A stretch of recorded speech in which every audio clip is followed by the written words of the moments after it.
Hi guys, we're back with another video today. We're going to be recapping the pickups that I had at the Hobby Hangout XL. Most that I've ever spent at a card show, and obviously I had my vlog up a couple of days ago and I showed a lot of pickups there. So don't just think this is going to be a repeat, but there's going to be those pickups plus some other ones that I couldn't show in the vlog itself. Incredible show. I'm definitely getting better at buying, selling, trading on the spot versus just trying to sell. But yes, if you guys are new to the channel, make sure you hit the subscribe button down below and let's get straight into the pickups. So one of the first deals I made, I paid around $275 for these two, both on-card autos. I mean, this card, you know, last year, 2 years ago, probably would have been under $100. But yeah, paid around $250 for these. Carl Anthony Towns, Cornerstones, really cool set. This was the one, yeah, 2016-17. This was actually a year that I opened myself. I've got a Jeremy Lin one of this that I pulled myself and I've kept it in the PC. I also have a Zach Levine one, which I have not kept. And then what else? I think I put a KD auto that wasn't a Cornerstones, but just a really cool set. Back when it was sort of like 2019, 2020 when I bought it, and like I don't know, it was just going for a discount back then. I think that rookie class just wasn't as hyped up in the first few years, so I was actually able to get it quite cheap. You probably can't find it for the price I paid for it. I think it was like $100 or $150 for the box itself. And then we have the Joel Embiid out of 15 on-card auto from Preferred Crown Royale, 2016-17. Again, this card, you know, this has gone up, and then this one would have massively come down as well. But both on-card orders, I wouldn't be surprised if, you know, last year when Embiid was like an MVP candidate, if this one was more like $300 to $400. But now, I guess you're looking at a sub $150 card for Embiid. But that's just how his market has just gone. Next one up, I've got to give a shout out to my man Harsey. He's watched the channel for a while. We've made a few deals at the Hobby Hangout. He came down to the Sunbury show as well and said hello. He offered me this card. Actually offered it in a trade for one of the Matt's card cases, and it's valued a little bit higher than what I sell them for, but he said like he was happy for me to kind of, you know, make a little bit of extra profit because he was appreciative of all the videos. Yeah, thank you, Harsey, for that. I really do appreciate it. We've had some really great chats over the last few months. But John Havlicek from Topps Hardwood has passed away, unfortunately, but out of 19, really cool card, a Boston Celtics legend. Yeah, I mean, I know a guy at the show was asking for a Havlicek auto, but he wanted an on-card one, so I couldn't really sell this to him. But has a really, really nice auto. As you can see, I know it's on sticker, but did sell a Havlicek auto that I bought at Hobby Hangout Sydney, and then also, yeah, bought one and then resold it for a nice little profit. So, I mean, I got this one in a fairly good deal for the cases. So, yeah, thank you, Harsey, for that. Next one up, what are we going to show here?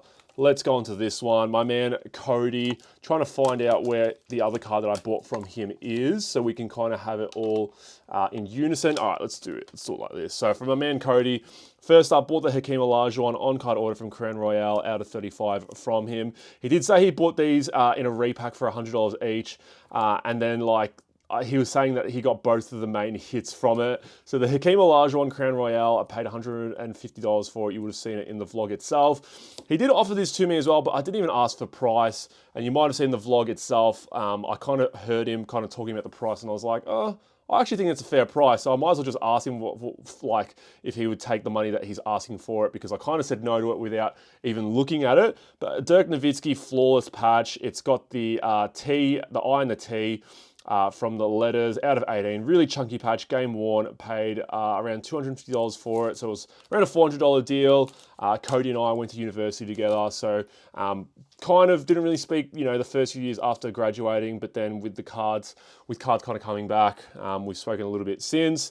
Again, one of the earlier deals I made, traded a Paul Curtis DPS plus $40 for Alex Rance, the certified signature. He doesn't have a DPS, unfortunately, but you know, think what you may of him. I think he's one of the best fullbacks of all time. And when Richmond weren't going too well in the mid-2010s, this guy was holding up our back line. Like, yes, Dusty and, you know, Brett Deledio, Trent Cotchin, Jack Rail, all these guys were really good, but Rance was just an absolute rock for how bad we were in certain points. But yeah, to have an Alex Rance card, you know, kind of annoying. He only won the one premiership. He did his ACL in 2019 and everyone kind of wrote us off. And then we ended up winning it that year. Then he retired. Really happy to have this one to the PC, and it worked out because the guy I sold it to collected North and Paul Curtis placed in North. So thank you for that one as well. We have another card here. Lee actually just told me this was from him because I didn't actually know who it was from. But he literally just came up to the table and he was like, it was literally just like a really quick 30-second chat. He's like, do you want this Alperen Şengün order for your PC? $50 for it. I could tell from the color, the purple from Court Kings, it is out of 49. I know Şengün orders are valued more than that, but I was like, whatever, like it's PC. I'm not even gonna look at comps and try and argue, so, or even, you know, barter or anything like that. But yeah, $50 just paid for it. Just happy to add another Şengün order into the PC. But I am very scared if he does get traded and I'll have to sell my Şengün PC. That will be a very sad day if that does happen. But if Giannis comes to the team, it might actually have to be the way to go. Made another deal here, $50 for these 3 autos. Initially, he came up to the table. A lot of people came up to the table and asked for, if I was buying AFL. My answer always is, I like AFL, and when I buy AFL and sell AFL, I'm a very American collector. I like collecting signatures or first-year signatures. I know a lot of people like supremacy, numbered cards, all that sort of stuff, gem, but the stuff that I like to collect from AFL are the signatures. And that's just the way I kind of go about it. I don't know, it's just stuff I like to collect myself. So first up, this is the only card I was kind of interested on. It was comped at like $40, and then I was, you know, going to offer $30. But I think the comp was really early. I think it was like January this year, and he could honestly be a Brownlow favorite. Hugh McCluggage is playing very, very well at the moment. I think, yeah, $40 at the start of the year is a really low price. And I did say to him, I kind of felt bad because it felt like a bit of a low ball. But he just came back and he just said, like, you can have the whole lot for $50. So Hugh McCluggage, Future Force signature. This bloke, which is pretty crazy to think about. I mean, he's been in the AFL now for 9 years, but he's played on 3 AFL teams. Giants, Carlton, and then Essendon now. Will Setterfield. And then Heath Chapman, really good sort of running halfback for the Freo Dockers. You know, picked at 14. Copper signature here. So yeah, the lot of 3 for $50 there was a very sort of nice find, and in terms of him offering it to me at a good price as well, so I couldn't really say no. Kareem Abdul-Jabbar, this is one of the cards that I bought when I was roaming around. $10 for this one. Got this one from Collector Space. You guys at the Hobby Hangout, you would have seen that they were the ones with the massive cabinets and display showcases that they do themselves. And they had like a massive, exquisite patch auto, dual auto sort of showcase there. It was a really nice sort of stall to look at, but then I didn't actually get to go back there because of how crazy the show was. Final reminder that the Matt's Card Case promo that I had up at the Hobby Hangout will be ending in a few days' time. You can get $10 off one of these bad boys. They almost sold out at the Hobby Hangout XL. Use code Melbourne for $10 off on my website at mattscardshop.com. Next up, Trey McBride, RPA, out of 99. I paid $60 for this. Yeah, one of the better tight ends, especially one of the better young tight ends in the NFL. You've got a lot to be competing with there. Brock Bowers is up there as well. But yeah, a lot of people were hyping up McBride last season. That's still had a good season, but yeah, really cool card. 3-color patch there, out of 99. Probably not player worn, unfortunately. Yeah, because I was going to say this is 2022, so COVID years or post-COVID years. Next up, Tyrese Halliburton. Bought this one from Lockie Primetime Sports Cards. I know it's not the best time to be buying Halliburton. There's other Halliburtons included in this sort of stack here. But yeah, like for me, Halliburton is someone that I have always believed in long term. You can go back through my old videos where I used to have this investing mindset with sports cards, and you can see that I really liked Tyrese Halliburton. Just a really efficient player, 20 and 10. In my opinion, the second best player from that draft class. You know, some people might say Tyrese Maxey, some people say LaMelo Ball, but I think it's Ant-Man and then it's Tyrese next. I mean, you could have even thrown up a case of Tyrese being the best player a couple of years ago, but Ant-Man's just taken another step, another 2 or 3 steps in the last couple of years, which has been incredible to see. But Tyrese to me is just one of those players that I really like. And also, for all the trash he talks on court, I've seen him off court, like through videos and stuff. He seems very, very humble, which is kind of a contrast to his dad and what his dad did to Giannis. But Tyrese seems very humble, and I really like him. I think he's embraced that Indiana, you know, that Indiana city itself. Next one up, I purchased from Danny. I've actually sold one of the cards already, but I paid $500 for this one. Jalen Williams Elite Auto, and then we have the Anthony Davis Mosaic Auto PSA 10.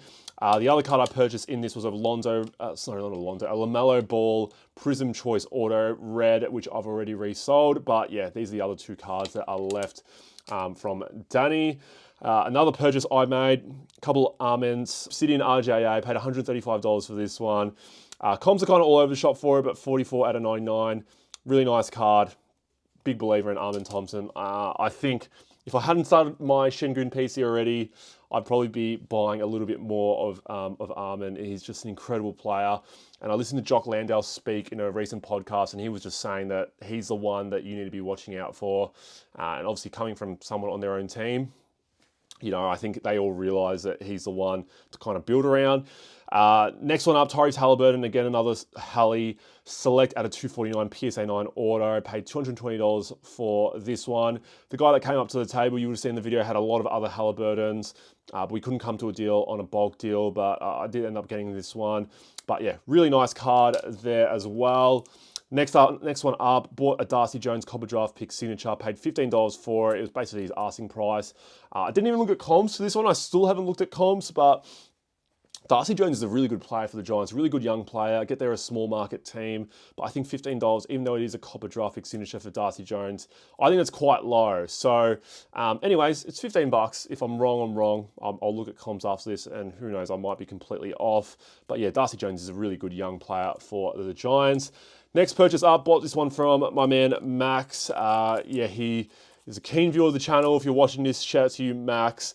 The Brendan Miller Razzle Dazzle PSA 9. I actually forgot what I purchased this for. I'm going to guess $50 because I can picture me giving him $50 in my own head. But yeah, Max is a keen viewer of the channel. And yeah, this is a really cool card. Case hit the Razzle Dazzles from Mosaics. I'm pretty sure there's some sort of short print. Brendan Miller had injury interrupted second season, unfortunately. So expecting a bounce back next year, but still a really cool card there. Next one up, we got this one from Rob from Big 3 Collectibles. I spoke about it in the vlog that I did an hour and a half lap, which wasn't even enough for me to cover everything. And then the Hobby Hangout ended up opening the show earlier because there were that many people outside. But this is the one card I actually took a photo of because I was like, I really, really like this card. I like 90s, 2000s legends on NT, flawless, immaculate, like in the modern day. I don't know why, it's just something I like. But Scottie Pippen, yeah, 3-color patch here, game worn out of 25. It's not game, I know it says here, you know, 3rd of June 1992 in the American date format, but I don't think it's actually from that date itself. But yeah, really, really nice card. Game worn patch here of Scottie Pippen. Talking about some more game worn patches, bought these next few from Daniel. Dirk Nowitzki, $120 for this one. Again, another chunky patch, 3-color. We talk about that flawless one being $250 that I just showed off before, and I'll get up again over here. We talk about this one being $250, and it was actually comped a little bit higher than that. And then the comps on this one are like pretty similar, but like you look at the patches and like I don't know, they're pretty spot on with each other in terms of what you want. I mean, no, that's from the from his name itself, and then this is also probably going to be featuring a number or whatever it is. But I just really like this patch from National Treasures. Out of 25, $120. I didn't really look at comps for this one, but I kind of know what the Dirk market is, and I did sell a Dirk Spectra Gold patch that probably wasn't as good as these two for $200 as well. So that's kind of my thinking with that. And then I also bought another couple JJ Bareas from Daniel. I did say in that video I felt dirty buying him because JJ Barea is a player that a lot of Houston fans do not like. He's someone who has killed us time and time again. I mean, Dallas and Houston are divisional rivals at the end of the day, but yeah, JJ Barea is, I think, retired at the moment, but I always got annoyed with this guy. He was just this short Spanish little guard that was just like physical, talking smack. I mean, that's the sort of player that you want on your team anyways, but 2 flawless game worn patches, chunky patches, 3-color patch there, 3-color patch there as well. I think I paid $120 total for both of them. And then the last, or no, we'll go to this one. Another pickup that I did have, an Armin Thompson out of 49 Donruss. Paid $30 for this one. Yeah, again, like I said, I will snap up some cheaper almonds if I see them at a good price. And then the last one that we made, last deal that we made was actually the very end of the show with one of our neighbors, Samuel, the many faces of me, the many slabs of me as well. Originally from Sydney, he came up and he's like, let's do a deal. And when he said his price, like he said $10 in this one, and then he was kind of like, let's do 100 total for the both of them. I was just like, I'm pretty sure that is like way too low on this. Like obviously there's margins to be made on stuff like that, and I've dealt with Samuel before, but I didn't want to like completely, you know, I get that's his price and that's what he offered it at, but I just felt like that was way too low. I mean, there's comps on this at 250, there's comps on it at 450. So I mean, offering 150, which is $50 more than he's asking, it's still enough for me to make money, but I think what his price was just way too low. It was almost like him giving it away to me. But yeah, the stained glass from Innovation, these aren't case hits like they are in Mosaic in the current years. I watched a case break of this, and I saw in like a 12 or 10 box break in a case, only like there was like 2 or 3 that were pulled, so it's not a perfect case hit. But yeah, this is a really cool card here from Andrei Kirilenko. Exquisite patch order, just a really, really nice card from an iconic set as well from 2004-05, game worn patch as well, out of 100. He said it's not in the greatest condition. I mean, you can't really expect too much, especially from 2004-05, but I just think it's a really cool card. Never really had an exquisite patch order from this sort of year. I've had some from like 2011, 2012, all that sort of stuff, but I think this sort of range is where you're looking at the iconic sort of sets itself and designs there that they have. But yeah guys, that is it for the video. I appreciate you guys checking it out. If you've watched both videos in the card show vlog and this mail day video as well, I really do appreciate it. You guys are killing the support on my channel at the moment. Leave a like down below, comment down below, and hit the subscribe button if you guys haven't subscribed already. And yeah, I'll see you guys all in the next video. Take care.